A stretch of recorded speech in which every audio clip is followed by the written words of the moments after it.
কোলের শিশুকে বিক্রি করতে এসে সাধারণ মানুষ ও পুলিশের হাতে ধরা পড়ল এক দম্পতি। নগদ 50,000 টাকার বিনিময়ে কোলের 1 মাসের ছেলে শিশুকে বিক্রি করতে এসে সাধারণ মানুষের কাছে ধরা খেল এক দম্পতি। জানা গেছে, সোমবার সকালে ওই দম্পতি মালবাজার শহর লাগোয়া রাজা চা বাগানের পাকা লাইন শ্রমিক মহল্লা এলাকায় ওই শিশুকে বিক্রির জন্য নিয়ে যায়। তখন সেই এলাকাবাসীর ক্ষোভের মুখে পড়েন ওই দম্পতি। সেখান থেকে পালিয়ে আসেন মালবাজার পুরনো রেলওয়ে স্টেশনের প্ল্যাটফর্মে।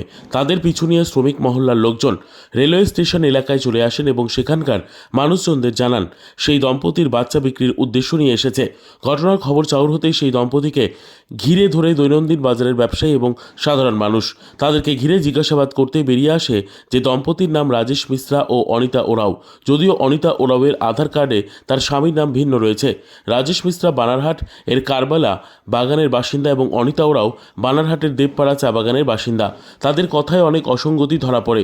কখনো তারা বলেন বাচ্চার বয়স 2 মাস, কখনো বলেন বাচ্চার বয়স 22 দিন, কখনো বলেন তারা ডাক্তার দেখাতে মালবাজার শহরে এসেছিলেন। ক্যামেরার সামনে নির্দ্বিধায় বাচ্চা বিক্রির অভিযোগ স্বীকার করে নেন। যদিও এ ব্যাপারে মালবাজার শহর লাগোয়া পাকা লাইন এলাকার বাসিন্দারা বলেন, আজ সকালে এক দম্পতি টোটো করে এসে এখানে 1 মাসের একটি বাচ্চা বিক্রির ফন্দি করেছিল। তারা সেই বাচ্চার দাম 50,000 টাকা সকলকে জানাচ্ছিল। এলাকার মানুষজন এরূপ ঘটনা দেখে তাদেরকে সেখানে ঘিরে ধরে। বেগতিক দেখে তারা সেখান থেকে পালায়। মালবাজার স্টেশন রোডের ব্যবসায়ী সঞ্জয় ভাস্কর বলেন, বেশ কিছুক্ষণ ধরে তারা এই এলাকায় ঘোরাঘুরি করছিল। আমরা পাকালাইন এলাকার মানুষদের অভিযোগ পেয়ে পুলিশকে খবর দিই।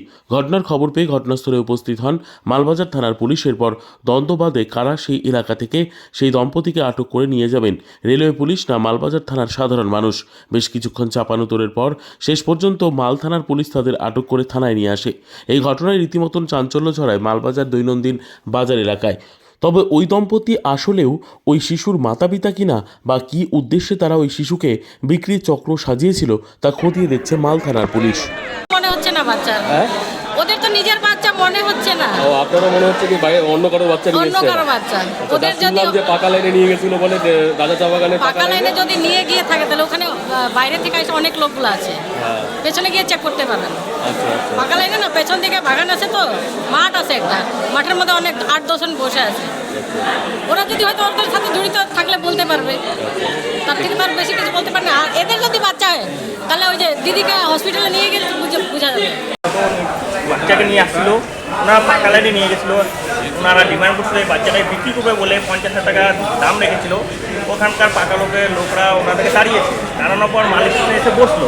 বসার পর আমাদের খবর আসলো যে কোনো মহিলা এবং ওনার হাজব্যান্ড বাচ্চাটাকে বিক্রি করতে এসেছে। আমরা জানার পর আমরা এসেছি, এসে আমরা মাল থানাকে জানানোর পর মাল থানার পুলিশ এসেছে। এসে জিজ্ঞাসাবাদ করার পর উনি বলছে বারাহাটের বাড়ি, কোনো সময় বলছে নিলামের বাড়ি, সঠিক বলতে পারছে না ওনারা। যেখানে বিক্রি করতে গিয়েছিল সেই মহিলারা বা সেখানকার লোকজন কি এসেছিল এখানে? হ্যাঁ, এসে ওনারা বললো এরা 50,000 টাকা দাম রেখেছিল। 4-5টা ছেলে এবং 2-3টা মহিলা এসেছিল। ওনারা বলে গেলো যে আমার বেচতে এসেছিল। কোন জায়গাটা? সে পাকা লাইন না, এইখানে যেখানে এখন আছে সেটা কোন জায়গা? এটা হচ্ছে ডেলি মার্কেট স্টেশন রোড। ওই পাকা লাইনের লোকরাই আপনাদেরকে খবর দিল? হ্যাঁ, আমার পাকা লাইনের লোকরাই খবর দিয়েছিল যে ওনারা বেচতে এসেছিল। আর ওরা এখানেই বসেছিল স্টেশনের মধ্যে? স্টেশন পরে বসেছিল। আচ্ছা, কখন থেকে বসেছিল তাও? প্রায় 1.5 ঘন্টা হয়ে গেছে। Bureau report, PB news. Dreamland nursing home, ঠিকানা ইন্দ্রপ্রস্থ, বাবুরবাগ, পূর্ব বর্ধমান। পিন নম্বর 713104। যোগাযোগের নম্বর 9775163111।